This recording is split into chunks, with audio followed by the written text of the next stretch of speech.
Here's to good friends, the ones we hold dear, the ones who will tell us what we need to hear, the ones who love us, right or wrong, and to all those good friends who give you this song.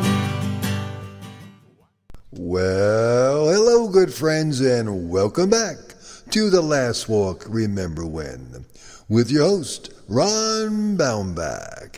And we're going back in time again to the fun times of your lives. So, get up off that easy chair, walk over to your icebox, commonly called the fridge or refrigerator, open it up, reach in way in the back, take out some Tang that you made up this morning, stir it so it's nice and cool, add some ice cubes, pour it into a nice tall glass, reach into your cupboard, pull out a clock bar, unwrap it, find your easy chair, walk back, turn on your lava lamp, close your eyes, it's storytelling time, get ready, The Last Walk is back. Life is too short, we get only one turn. With luck we find beauty, but we sometimes get burned. But if you've had a true friend, or perhaps in love, you've experienced a piece of heaven above. Play ball! Sing along.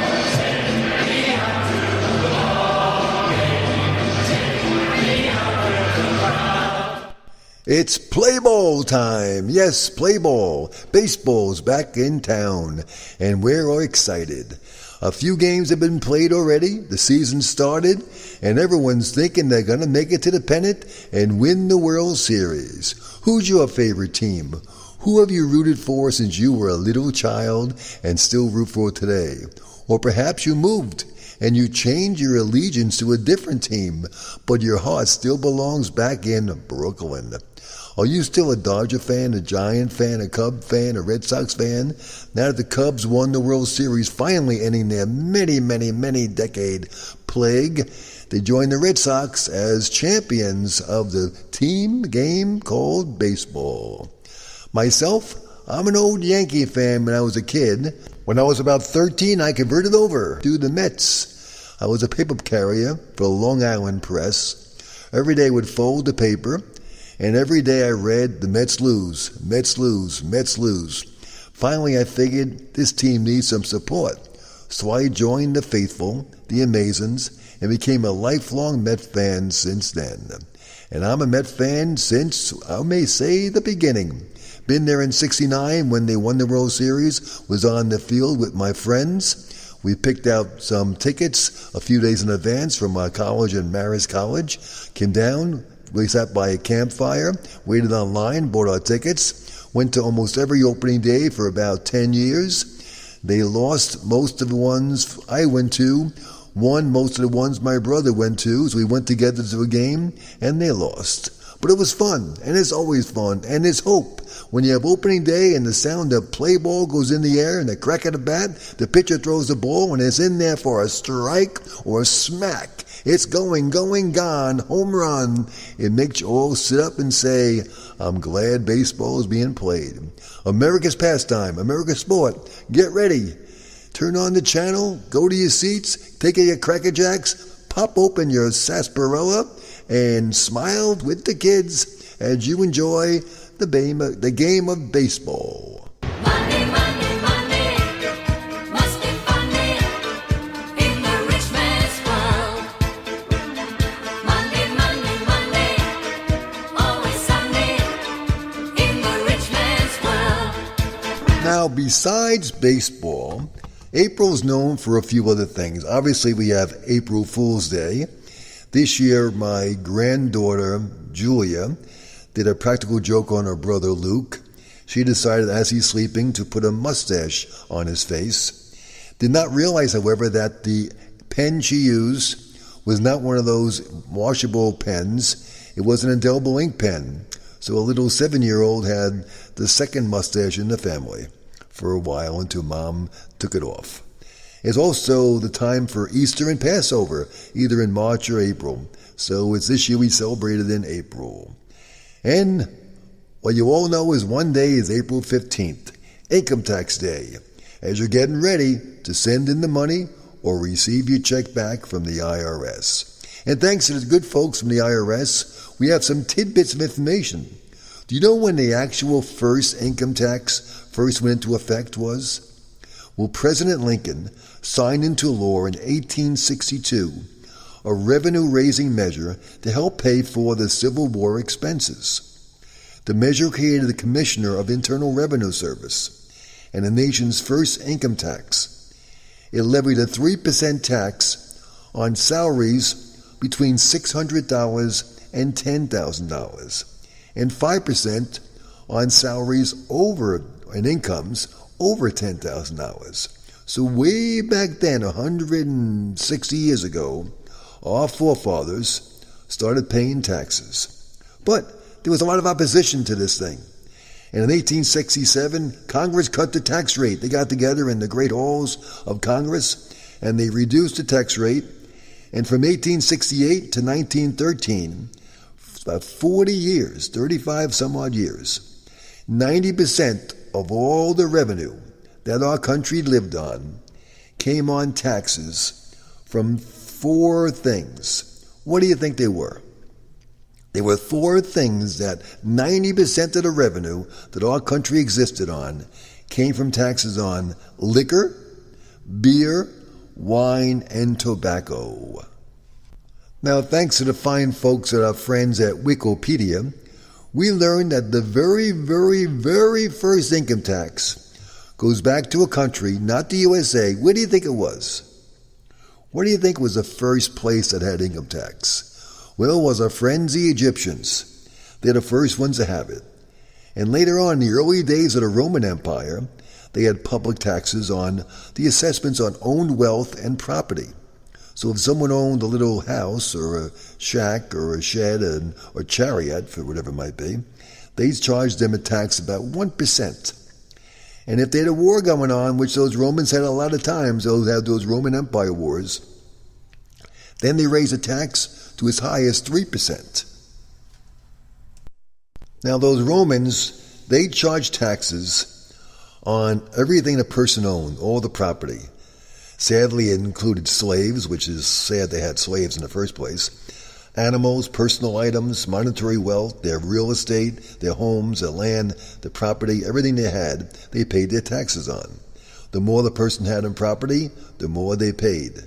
And individuals did. I don't know if businesses actually paid income tax back then. That idea may have taken a long time later to come along.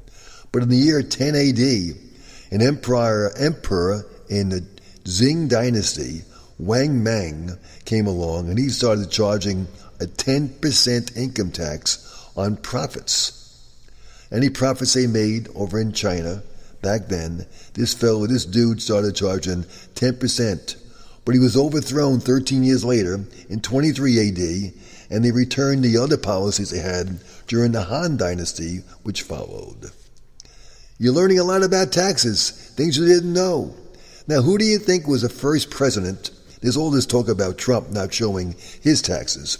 But who was the first president who actually did pay taxes? I'll give you a second to think about it. Who do you think it was? The answer is simple. It's the old good buddy Warren Harding was the very first president in the history of the USA to actually pay taxes. And do you know how much our good buddy President Harding paid? Well, back in the day when he did it, he paid a tax of $17,990 on his salary of $75,000, and the year was 1923. Warren Harding, the first president to pay taxes. Now, we mentioned about the taxes being changed in 1867 and 1868 to 1913. They had all the taxes from booze and tobacco. But in 1872, the actual income tax was repealed. And in 1894, the Wilson Tariff Act came in effect and revived the income tax, and an income tax division within the Bureau of Internal Revenue was created. In 1895, the Supreme Court came out and ruled the new income tax was unconstitutional on the grounds it was a direct tax and not proportion among the states. But didn't we have this thing, taxation without representation is tyranny, from our friend, I think it was Patrick Henry, going way back when, the Boston Tea Party? So way before we had this, the British must have charged us taxes, because all the old colonists in the Americas, they were paying taxes to the British. Now in 1909, good old Bill Taft, President William Taft, who was handpicked by Teddy Roosevelt to move on and take his place when he left office. Well, President Bill Taft recommended to Congress that they levy an income tax on incomes. But more importantly, Congress also levied in that year a 1% tax on corporate incomes over $5,000. They started charging the big guys for the money that was going into the coffers. And in 1913, that amendment was finally passed, the 16th Amendment. Wyoming became the 36th and last state needed to ratify the amendment, bringing us Congress have the power to lay and collect taxes on incomes from whatever source derived, without apportionment among the several states and without regard to any census or enumeration. So it says in our amendment. Now later Congress adopted a 1% tax on personal income of over $3,000, with a surtax of 6% on income over $500,000. Imagine making $500,000 back in 1913. How much that must be worth nowadays. It also repealed the 1909 corporate income tax. So they put it in effect for 4 years and they repealed it again. And the first form you love, one of your favorite forms, the 1040, was introduced in 1913, 104 years ago this year. Now, speaking of booze, you know what happened in 1919? The government ratified the 18th Amendment, which barred the manufacture, the sale, or transport of intoxicating beverages. There go that industry, and Prohibition thus arrived on the scene. And in 1931, the IRS had an intelligence unit. They actually got their undercover agents, came out, and they tried to find one guy and convicted him of tax evasion, and sentenced to 11 years in the brink. You know who it was? Al Capone. And 2 years later, to the joy of a lot of people who like to tip the old ale, the prohibition was repealed, 1933. And they had a tax on tobacco. A tobacco tax was enforced.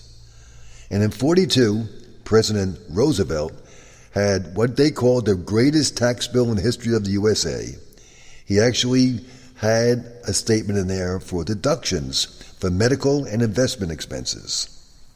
You could then obviously write off the things you spent money on for your medical reasons and your investment reasons.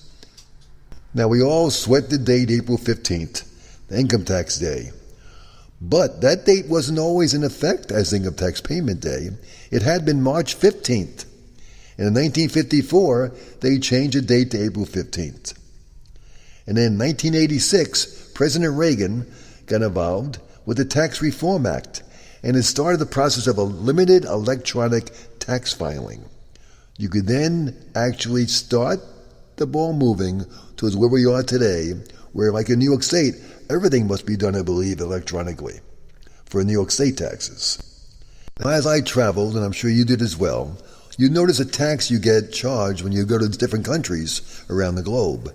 The VAT, a value-added tax. A tax on the value of the article has been increased at each stage of its production or distribution. And many times when you leave the country, you can file a form to get that VAT back. I guess it's only billed to the people who live in that country. Fortunately, we don't have a VAT in the USA, and I hope we never do. I guess you all agree one thing: we have enough taxes. Income tax, property tax, sales tax, you name it, but we don't need any more of these taxes. So have you filed your taxes yet? Are you getting money back? Or you're paying the piper, paying Uncle Sam? Whatever it is, it's due. So put the check in the mail or do electronically file or look for your refund. We always got our refund years ago when the kids were little and used that to buy something that we